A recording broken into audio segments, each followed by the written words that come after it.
It's wonderful to see so many of you here.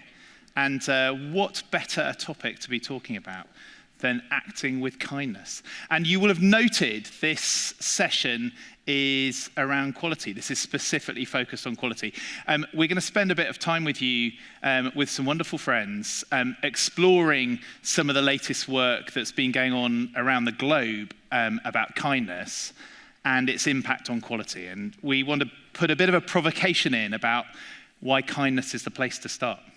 So it's wonderful to have you all here. Those of you still coming in, please come and make yourselves comfortable. It's going to be interactive. We're going to try and, we're not going to rip up seats, but we're going to try and get people talking and linking up together. I'm not going to spend a lot of time doing introductions. My name's Bob Klaber. I'm a paediatrician in the West side of London. And I've got this wonderful group of friends who are here with me. And they're listed up here. I've got Susie and Dom and James sat on the front row here. And a special shout out to two people at the bottom, Nikki Macklin and Kath Crock, who are from New Zealand and Australia, respectively, and have been really integral to this work. And repeatedly getting up at 3 o'clock and 5 o'clock in the morning on a monthly basis to come and hang out with us lot, which I still haven't quite understood, but they have been, and they've been really wonderful. So those of you who have got their eye on Australasian forums later this year or seeing advertisements for Melbourne next year, I think we've got a few of us who are going to maybe get on a boat down there. They've been absolutely wonderful in this. And Kath in particular, in her work with the Hush Foundation, has done an awful lot about music and the arts. And we had a little bit of technical fun and games. Look up the Hush Foundation and their wonderful music. We were going to potentially greet you with some of Kath's incredible music, but you can look it up and enjoy it in your own time. So, I'm going to move things on and just give you a sense of what we're going to spend some time talking about. So, the first thing we're going to do is just have a chance to introduce ourselves and check in with who's next door to you, because you're going to be doing some serious work and opening your heart and soul to the people around you. So you better say hello first. I'm then going to ask some of my wonderful friends to just get us thinking with some stories. So Gabby's going to give us a patient perspective. We're going to hear from Annette and Yoran and Maureen. And then I'm just going to focus a little bit on why kindness and why this is a really heavyweight, hard-nosed topic. And then we're going to have a go at doing some small groups in the room, and we've got some wonderful people who are online who've joined us, and we've got a bit of an exercise, the same exercise for them to get stuck into, and we're hoping that that works for somebody who might be watching this afterwards as well. And then I've got this wonderful group of facilitators who are going to try and tease out the very best of what's been going on online and what's been going on in the room. And then with the help of my friends James and Maureen and Yoram, we're going to really move into action, and we're going to finally give you a little invite. All of that done by 4 o'clock. Chance for a quick bit of cake, and then a renegade trip to either stay here or head down to Hall A for the final keynote at 4:15. Does that sound okay? Okay, yes. So fasten your seatbelts. Let's get ready. First bit then, let's just say hello to the people around you. So I'm interested in, what's your name? Where are you from? But probably more importantly, an example of where you've seen kindness lead to something good. And what interests you about this topic? Why are you here? So go on then, have a little moment just to chat to the people around you, and we'll see you in a minute. Okay, how are you getting on? Very good. I hope that sort of warmed things up. You're feeling like you can properly interact with the people with you in a minute. So, those of you who are online and listening, thanks so much for joining. You're getting stuck in already. I know James and the team have posted up the Jamboard, which is going to be really key for an exercise we're doing later. And those of you in the room, I'll give you a little bit of warning about that. You might have seen it pop up on an earlier slide, but when it comes to the exercise, I will flag that again. So I think without further ado, I'm going to pass on to Gabby, who's going to tell us a story. Thanks, Bob. So I want to tell you about a conversation that I had a few weeks ago that was actually really difficult, that I cried about 10 minutes ago to Maureen, but to me was the kindest conversation someone's had with me in a long time. So I'm a patient and I live with 3 long-term conditions, and I'd agreed to have lunch with this charity leader that I really respect and admire, and I had expected to just hear about her career. I had planned these questions that I wanted to ask for her, and over the first 40 minutes, she was incredibly generous, sharing her work, how her lived experience has shaped the work she does, how she chooses to lead, And in turn, she asked me the same questions back. What do I want from the future? Why have I chosen to do medicine, which for me is a story about being a patient and the kind of clinician I want to be. And as we were nearing an hour, I thought our conversation was done. I'd got everything that I'd sought to get out of it. And then she asked me and reflected back that in all the questions I'd asked her and everything I'd said, I'd not once mentioned how my health would influence my future, or how I thought about how my health conditions were going to play out in me being a doctor, or me being a mother if I want to be, or a sibling going into the future. And I live with an arrhythmia that can lead to sudden death, and I've been offered a defibrillator in the past, and I've refused it. I couldn't tell you even now why I've refused it. And over the next 40 minutes, she played back, in my words, what I wanted from the future, what I'd told her was really important to me, and it was really, really gently asked me why I haven't even made the decision, why I've avoided the decision to date to not get a defibrillator. And what was meant to be, in my head, an hour of career learning and maybe some networking turned into this huge, almost existential crisis about this change that I want to have and make in the world that I might not make purely because I'm avoiding a decision and a conversation that I'm not ready to have. And if we go to the next slide. On the screen, I've put at the top a Spikes model, which you might have seen. And my cardiologist in the past has had this conversation with me, has used that model to try and talk about what's important to me, but hasn't got through to me yet. And he's a great doctor, but we just haven't connected in a way that's allowed him to challenge me. And looking back at this conversation, about 2 weeks or so later, I started thinking about why Poppy was able to challenge me and why I was actually willing to listen. And I came up with 3 points. One is time. She took 2 hours out of her day, which is, for me, I guess, in terms of looking at power, she'd taken 2 hours out of her time leading a global charity to talk with me about what was important, and she was really generous with that. Secondly was language. At no point did she use any medical language. She played back to me everything that I'd said. I want to play hockey until my knees no longer work, or I want to travel and I want to make a change. And she put that into the context of this conversation. And lastly, she met me as a person. She was really open and honest about where she lives and struggles with having mental health experience herself and leading a charity or not. And looking at the model at the top and those 3 things, I guess you could say they link. I think the difference for me is the way that she did it was so, so kind. And she chose to challenge me in a really scary way, but a way that I'm really grateful that she did. So what I wanted to say, along with those 3 things, is that the person part, the last part, is the bit that's most important to me today. How are you bringing yourselves outside of your role to the conversations that you're having with the people you care about, but also the people that you work with and care for? And now I'm going to hand over to Annette. Thank you, Gabby. What a wonderful story. So fundamentally, kindness is all about relationship. And my story is about how we set the table for the whole Sweden to work with a big co-production program to strengthen the relationship between patients, their families, and caregivers. And we do that from the point of view where we are curious about what matters to you. And from that point of view, how can we support you to live your life best ever, instead of what can we do for you? We start with how can we support you from your own resources and show respect for every single person. And from that point of view, we then give promises that we will support with access and that they should always know who they should contact and have a named person if they need it for coordination if they have many care contacts. And this agreement is nothing we just do once and then it will be there. It's a really, really ongoing conversation over time. What about your life? And how can we be there and support you? So over to Göran. Thank you, Annette.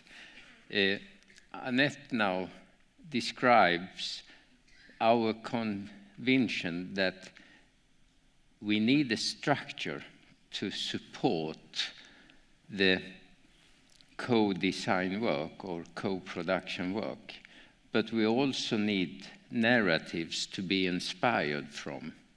And already 2010, 2011, we started to have a dialysis nurse named Britt-Marie who talked with a patient and asked them, do you like to test to do your own dialysis?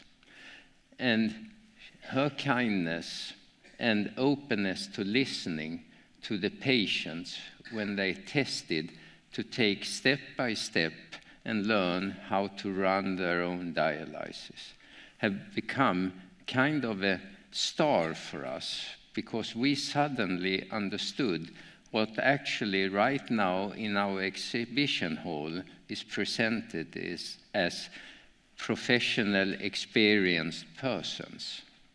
We believe strongly that we have to move our focus from what I am doing to what we are doing. Maureen. Thank you, Göran.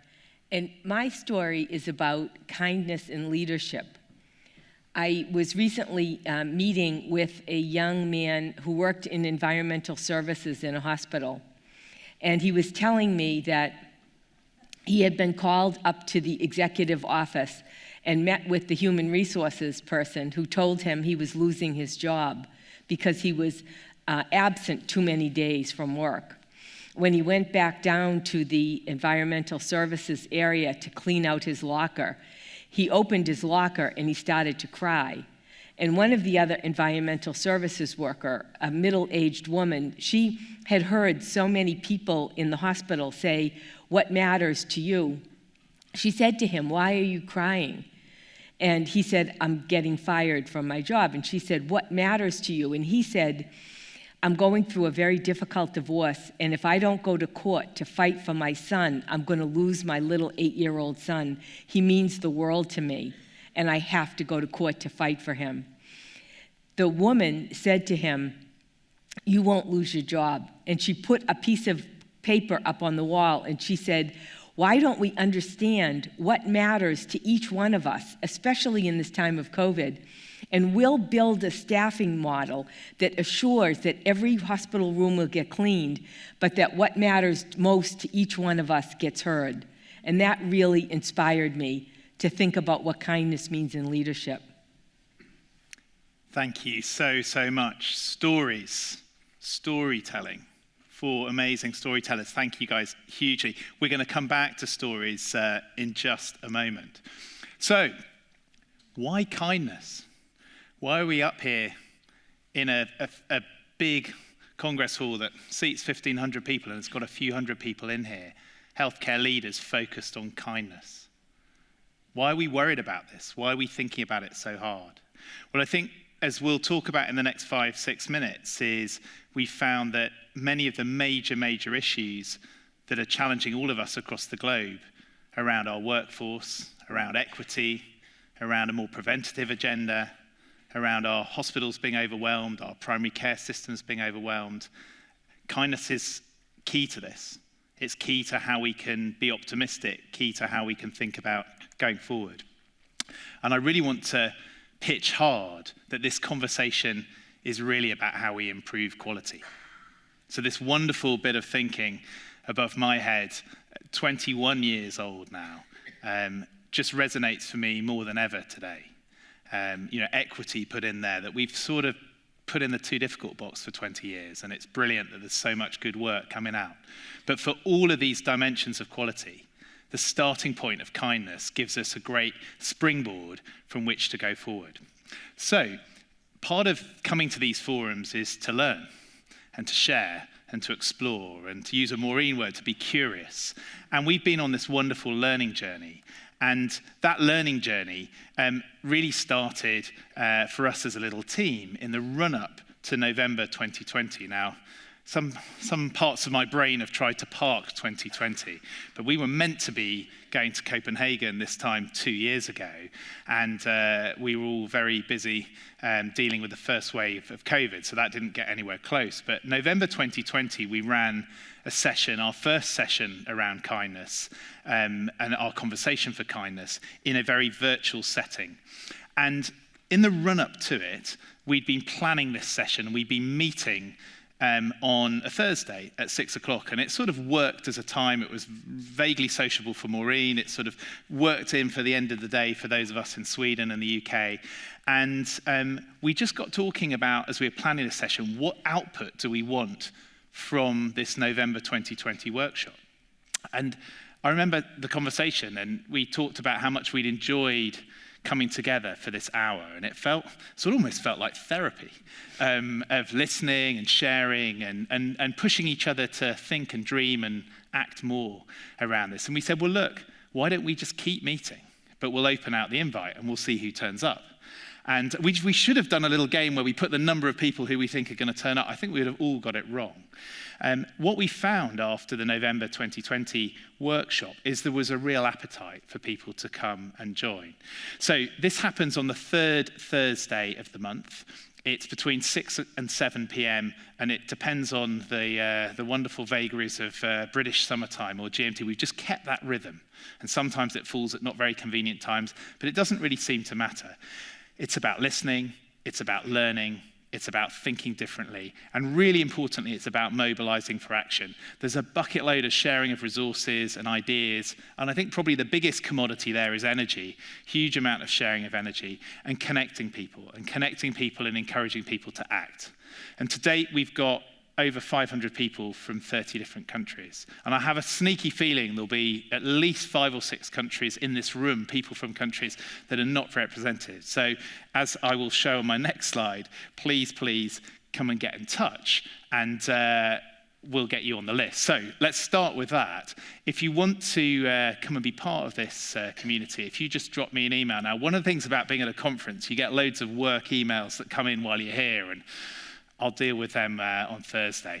But I'd love to get some emails from people in the room who would love to come and be part of this community. So drop me a line, bob.claver@nhs.net. And at some point, maybe before the end of the weekend, I'll drop you a little note back and I'll send you the series invite, which gives you a Teams link to come and join the call. So what have we learned over the last 20 months? Well, this is really ongoing work, but there are 9 themes that have emerged that I want to put to you. And this is going to be the basis of the work that we're going to do in some small groups, and we'll come back to that.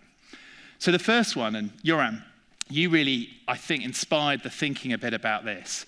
And this is a hard-edged thing to say, but kindness is a choice. It's a choice of action that we can all take, we can all role model, and we can all lead for. So implied in that, where you see unkind behaviors, there's a sort of choice as well. So this is a choice of action. Okay, here's a question, which we don't have resolved. So any clever ideas would be great. What's more important, kind intent or the outcome of kindness? Okay, the ethics scholars in the room will be getting all over this one and thinking about your ethical theory. But it's a great question. What's more important, me trying to be kind or me actually being kind to the receiver? We've, among this amazing community, pulled in this extraordinary group of people who've been helping us to show and see this growing evidence of the biological and psychological and indeed physiological impact of kindness. So there's some wonderful researchers doing some great work. However, there is definitely more work needed to demonstrate the impact of kindness on quality, on safety, on equity, on some of the big things we really care about. Without a shadow of a doubt, leadership around kindness, leading for kindness, needs to be central to the work to reduce staff burnout. I've not been in a single session in my day at the forum today that the workforce staff burnout hasn't been central to the discussion. And I think what we've been learning from this group is that kindness and the choice of action and leading with kindness is central to that. Okay, here's a hard bit. Systematically challenging unkindness is a crucial role of leaders. Okay, I'll touch on this before we finish. What are you prepared to walk past? On a slightly more positive side, kindness is definitely a cycle. John Ballot, a lovely friend of the group, described this in his wonderful book, Intelligent Kindness. being kind stimulates more kindness. And wonderfully, really small acts can have a really big impact. So those lovely things where people hold a door open for you, what are you more likely to do? Or letting somebody in traffic? Or a smile? Try smiling at people. Just complete strangers when you walk past. Just try it. See what happens. And this really wonderful piece of make kindness your starting point, and everything else follows. So, 21 hours now, 21 months, we've done 21 sessions, 21 hours condensed into one slide. And I'll have missed loads of stuff, and we'll have wonderful people from that community. One important thing to say, and I want to come back to stories, is last Thursday, now some people, the poor technical guys who have to put up with us running around at 5 to 3, will be complaining about this one, and rightly so. But last Thursday, we used our group to co-produce this activity that's coming up because we wanted to be really true to this idea of co-production of the work. And the two things that came up time and time again was one was the importance and power of storytelling and how learning and developing your skills as a storyteller, and we have 4 wonderful experts here to learn from and role model, is so key to this. And the other piece was to get really interactive around these 9, which leads me on, I think, rather nicely to some work with the breakouts. Now, this is either going to be breakouts or breakdown, depending on what happens, but we are going to try to simultaneously do some work in the room and also online. And I'm hoping that anybody who's watching this in days or weeks or months or even decades after can still interact with this in a fun and interesting way. So this slide up behind me has got the really key actions and instructions. So from the 9 themes we described earlier, just have a think about the theme that most resonates. And then if you type in, so for those of you in the room, on a phone or a laptop, if you want to get on the Jamboard, you can. Otherwise, we can do this live. There's the link for it. Those of you online who are listening, you're not going to be able to get into small groups, but you are going to be able to interact with the Jamboard. So the exercise for people in the room is find the 1 or 2 or 3 or 4 people who are next to you. Feel free to get up and stretch your legs a little bit and get in a little huddle and pick the 1 or 2 of these themes of these 9 that particularly resonate. And I want you to tell each other and talk to each other about why does this theme matter to you? Maybe tell a story if you can. And the second question is, how might you encourage more of this in your workplace? Okay? If you'd rather work on your own a little bit, the Jamboard's there for you. But I'd encourage you to get up, say hello, meet some people. And then the wonderful Susie and Dom are going to be around with some roaming mics, and we're going to hear from some of you before the session's out. For those of you who are listening online, you've got the Jamboard there. And what you'll find on the Jamboard is as you scroll through, there are 10 slides. There's the instruction slide, and as you click the little arrow on the right, you can go through each of these 9. So don't feel you need to complete all 9. Choose the one that resonates to you. What resonates the most? And then you can add little sticky post-it notes. And you can answer the 2 questions for me. Why does this theme matter to you? You might struggle to put a full story on a post-it note, but have a go if you want. And how might you encourage more of this in your workplace? So have a go at that. And the wonderful James and Gabby and Annette are going to keep an eye on what's going on online. And then we're going to have a go at pulling it all together. I'm going to lean on James and Maureen and Joran to pull things together, and we'll get out of here at about 4 on the dot, ready for some cake and the final keynote. How does that sound? Yeah, everyone up for it? Right. You guys in the room, up you get. Go and find somebody and get talking. You've got clear instructions behind you. Any complaints or problems, come and find me. Amazing. Thank you very, very much. Right, listen, one of the things about doing hybrid stuff, it's really easy to forget the wonderful people are online. There are over 100 people online, so we're going to start with them. And we've had James and Gabby and Annette keeping an eye on what's going on, some chat. We managed to break the Jamboard due to people's over-enthusiasm. So people have been putting stuff in the chat as well. Thank you so much for all the contributions. Where are we going to start? And Annette, do you want to start? What have you spotted? Yes, so I picked this one. This matters because action means visibly doing this and making change happen. That is leading for kindness. Okay, so real focus on action and the link to change and leadership. Great. And we like this, don't we? They're great. It's we've not got just them. about talk. Exactly. No. It's not about talk. It's about doing stuff. Gabby, what have you been seeing? Yeah, I saw a similar one about the challenge of going into new spaces to try to lead with kindness. So how can you ask the questions about what people expect from you, set expectations for kindness, and continue to challenge kindness? Someone put it in the same way that you challenge unkindness, in the same way that you challenge racism. So absolute zero tolerance for unkindness. Yeah, so something interesting about expectations. We, at the organisation I work for, Imperial College Healthcare, we did work about 6 or 7 years ago around our values and behaviours, and kind was one of the things. There was a big debate about kind and compassion, and I was sharing with some friends on the front row, and we went for kind as the word. And in the year that followed that, many staff said to us, well, can you describe what are the behaviors that sit behind this that you would expect to see and that you would not expect to see? And in fact, we put a sort of bonus one on that you'd love to see. So we actually wrote them down. And I must admit, I was a bit, why on earth do we need to write these things down? But Gabby, to your point, staff told us in a big way, they found that very, very helpful. So there's something really important about that. Thanks so much. James, what have you been saying? So I think we broke the Jamboard because of numbers rather than of any inappropriate content. Oh, good. That's what, just a clarification. Thank you. But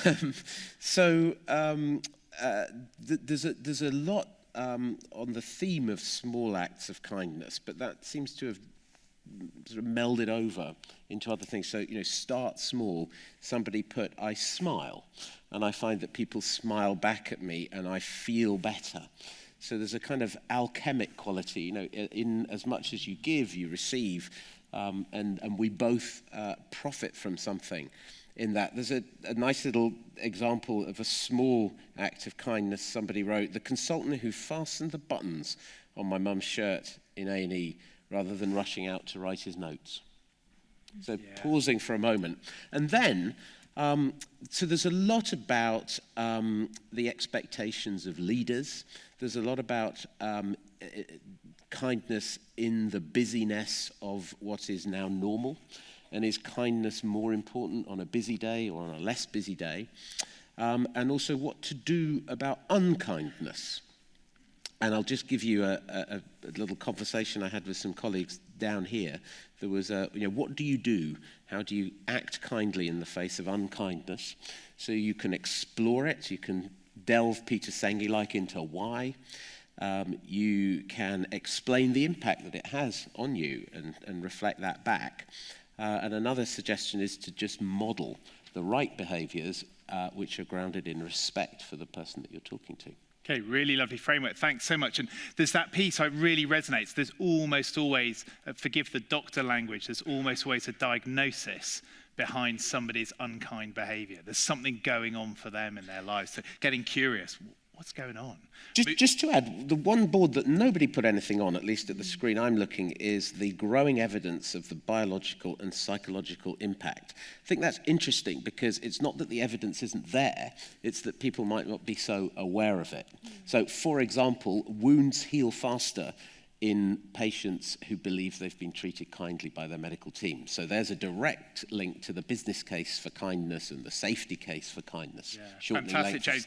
Our wonderful friend Len Berry's done super work on this. Maureen showcased before. We're going to finish with a bit of David Freiberg's work just to highlight as well. So maybe there's a job for us to do about sharing that a bit more. So you guys online, great work. Thank you very much. The Jamboard is still open, so you can put some other stuff on or put some more thoughts in the chat. We'll try and collate it all and share it out as part of the conversation. So please do keep going on the chat. And those of you in the room who had great conversations, if you are online as well, it would help us beautifully if you could stick some stuff in the chat or come onto the Jamboard. If you're on the Jamboard and you're not using it anymore, if you just close it down and then other people will be able to get on it in the room would be very helpful. But we had some great conversations in the room. I got stuck into some myself. We've got the wonderful Susie Bailey. Now this is asking too much of the camera work, I suspect, but Susie's here in the darkness of the stairs and has found a group of you're like the sort of the reporter at the cricket who's out there watching the people who've maybe not 15 beers down, but I can't see them from here. Susie, there was a good huddle going on here. It was amazing. This huddle just suddenly appeared. Like as soon as you said go, this huddle,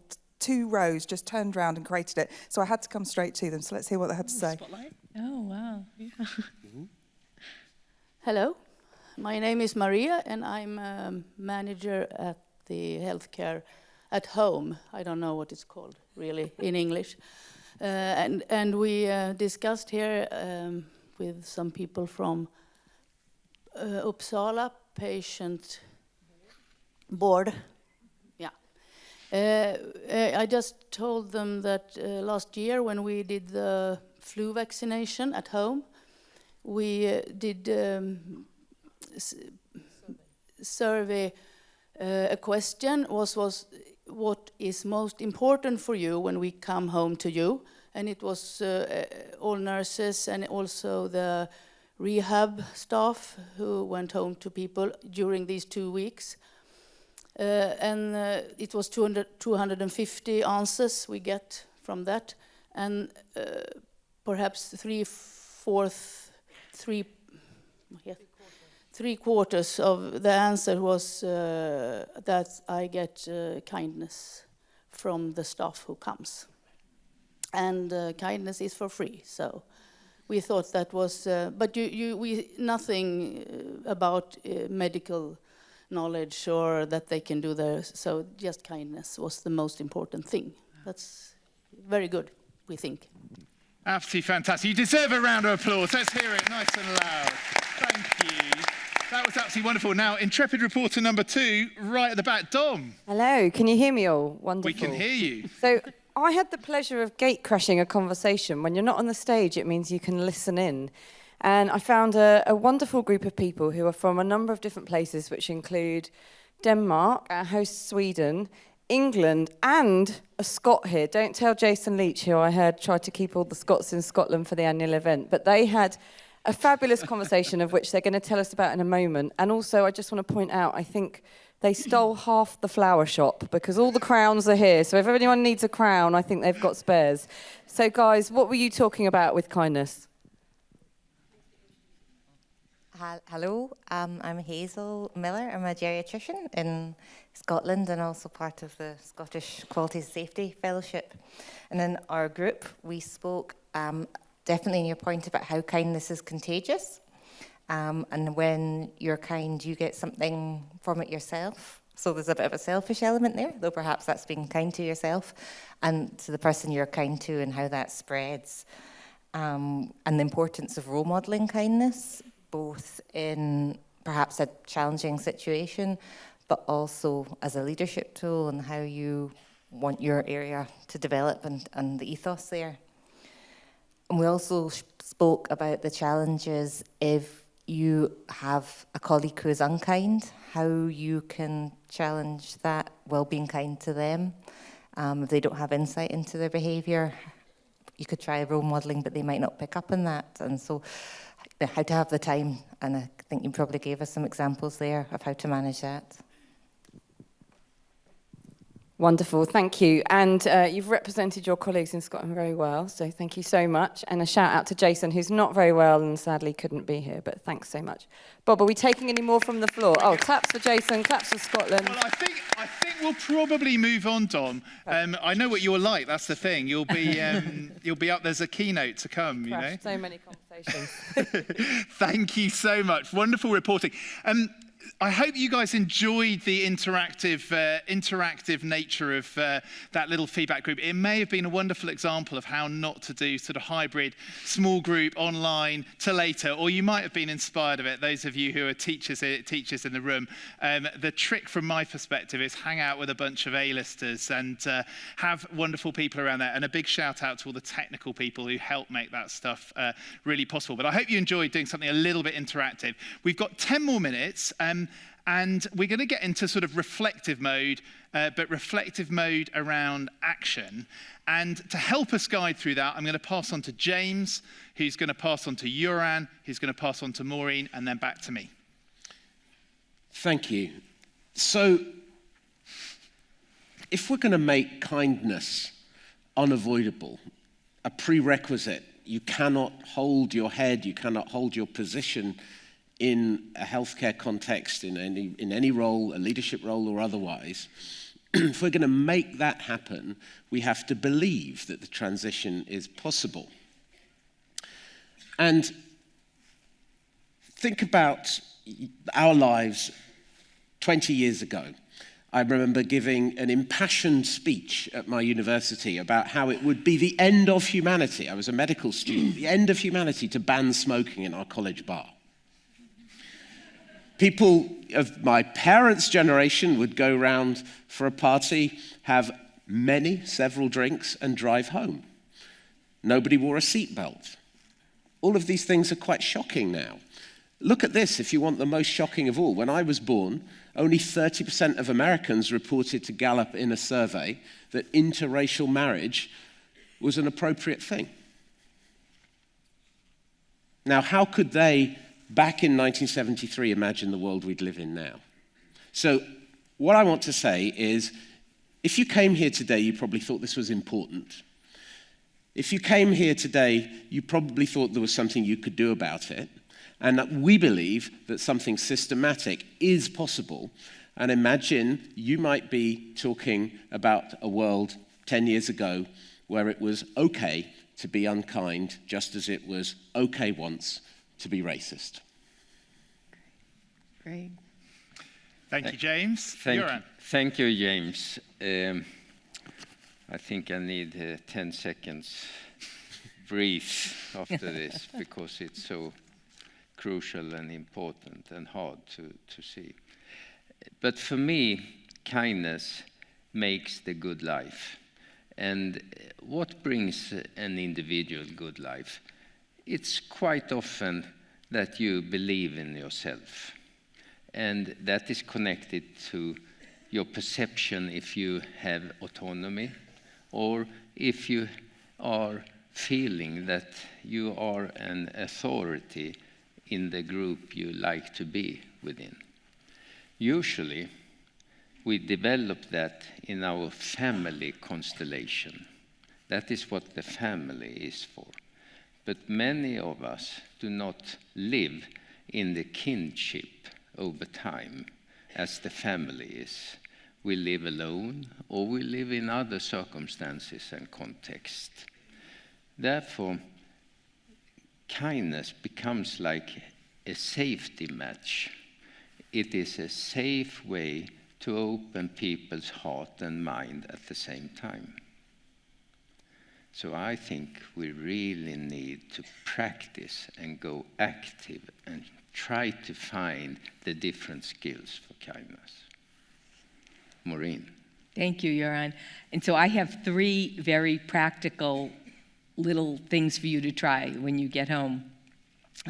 The first one is when COVID hit, I began to think about the impact of isolation, the people that were living alone, as you say, Göran. And so I pulled out my Christmas card list. Now, I'm Irish, so I send 250 Christmas cards every year. And I pulled out a list, and I made a list of all the people on my Christmas card list who live alone. And I named it my reach list. And this is my reach list. And every day since COVID, I have reached out to one person at least on this list. I write a letter, I text someone, I call them, I send a picture. You may have seen me in the lobby of the hotel this morning sending postcards to all the people. But it's that connection that I think has made a huge difference. People who live alone have told me what incredible joy they get out of getting a postcard because it's a human connection. And so I would encourage you to make a reach list and to figure out, particularly for those people who live alone, is there a way that you can make a simple connection? And I will say, I get as much joy out of writing the postcards as they get out of getting them. The second one is to ask what matters to you, not only to patients and families, although that's where you should start, but just like that woman in the housekeeping department, ask what matters to you to your staff members. We're finding people are under a lot of stress. And it's not been a popular thing to share your distress with others at work. But if we don't understand what matters to people, I think we can't do a simple thing like adjust staffing that made such a difference in this young man's life. Ask your family over Sunday dinner, what matters to you this week? And ask yourself before you go to bed tonight, what do I want to accomplish this week that will give meaning to my life? Because that's being kind to yourself. And then the third thing is Think about micro-affirmations. We hear so much about microaggressions, about people who do little unkind things all day. But think when you get up in the morning about how do you smile at someone? How do you hold the door for someone? Those micro-affirmations are making a huge difference. It's the pathway to a changed society, to a changed culture. When as a routine, rather than close the door or walk on, rather than get in front of someone in line, that you let someone else pass through, that you speak to someone with a small child who's crying. It doesn't take any time, it doesn't take any money, it takes kindness. And I think what we're trying to describe to you today is that not only does kindness have a very positive effect on the person you're being kind to, but physiologically it has an effect on you as well. And as James said, we've got great examples now of how being kind actually produces better leadership models, better clinical outcomes, and lower costs. So we'll show you a video in a minute. But I do think that this idea of moving toward kindness in a micro-affirmations way is a very positive and doable thing. Bob. Fantastic. And we've just, Maureen, do you just want to say something about the academic work that's been going on as well around thinking about the domains of quality in a new era? Yeah, finally, we're starting to see, this is a new model by Peter Lockman, who may be here, Paul Batalden, Chris Van Hecht, but looking at a model for how we start to think about quality in a new era of health. And it's the first time I've seen kindness, kin-centered, and kindness with compassion on a strategic model. All of a sudden, we're starting to see the recognition by scientists that actually kindness has a clinical impact. And so I just thought I'd share that slide with you to show that even perhaps people who are skeptical of the impact of kindness, research is happening every single day that's pointing to the clinical positive effects. Fantastic. Thank you so much. Right, a bit of reflection from all of you in the room. So now's the moment to, those of you who are notepad scribblers, time to get that note put out in front of you, or if you leave yourself a little note, or people who just like to think this stuff through. Those of you at home, pick up that pen or pencil, and 3 questions I've got for you. Now, let me just be clear about something. In the first one, when it says, when am I going to, that's not me. Well, I'm going to think about this stuff as well, but that's all of you, and that's all of you listening as well. So, question 1, what am I going to do to increase the focus on kindness and to reconnect myself and my colleagues with the real mission in healthcare? So what am I going to do? An action. The second one, when I see unkind behaviors, what am I prepared to walk past and ignore? That's tough. But if we're to achieve the culture change that James pitched rather beautifully for, we need to really act on that. And then perhaps a more sort of positive one. What are the kindness always events? So we've talked at forums over many years about always events. What are the always events, the kindness always events that I can promote in my leadership of high quality, safe, equitable care? Okay, so that's 3 bits of reflection, 3 bits of homework for you to think about. And do come and find any of us. We're all here for the next 24 hours plus. Come and find any of us who want to talk about any of those. We'd love to hear from you. Just a reaffirmation of the invitation. So Conversation for Kindness, Canter's on. The next one is on Thursday, the 21st of July, 6 o'clock British Summer Time, a fun-filled 60 minutes, and it carries on every 3rd Thursday of the month. It's on Microsoft Teams. You can join from anywhere in the world. You'll meet crazy people who are up at 4 o'clock in the morning and 1 o'clock in the morning and 6 o'clock in the morning and other such things. And you'll have a lot of fun and you'll learn some stuff, and I'm sure you'll all give and contribute. So please do drop me a line. I'm looking forward to my email inbox breaking as everybody gets in touch. So just before I finish with a final minute of video, and obviously we've done this to really stress test the technical capability of this wonderful venue, I just want a couple of little notices. So the first one is to say a massive thank you to all of you who've joined online and here with us. It doesn't half give heart to a movement around something that we think is really, really important, to have so many people turning up and saying, I'm in. I want to be part of this. I want to try and help move this forward. And that certainly, I think, gives all of us great strength and courage and excitement to keep working and learning and thinking about where the next frontiers of this go. So thank you. Thank you to the wonderful team who've helped make this happen. So you've got the front of stage team who are up here, the wonderful Dom and Susie roaming, but also all the technical guys who, havoc people like me reap with darting from one thing to another. So particularly Helen and Lauren and the guys at the back, thank you very, very much. You guys don't get enough shout outs for great work. Thank you very, very much for keeping us vaguely on the straight and narrow and making it all work.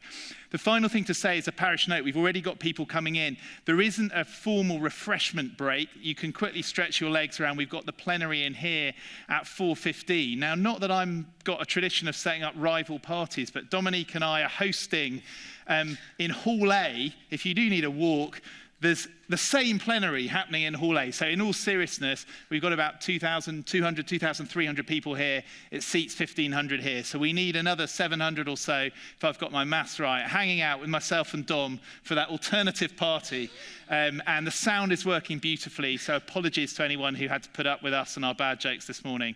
But we will be there for 4:15, so we better get a scamp on. The final bit is a thank you to a wonderful friend and colleague who we met through the Kindness Conversation, David Freiberg, who has been doing some really interesting work around the science of kindness. And this is a 59-second video. Maureen, do you want to just say a quick word about this? So David is a colleague I've met through this kindness work, and he's doing research on when you sit in a doctor's office before your appointment or you're sitting in an emergency department, if you see kind video on the screen, what is the impact of the conversation that you have with your clinician when you get in the room versus watching all of the stressful news that people are seeing?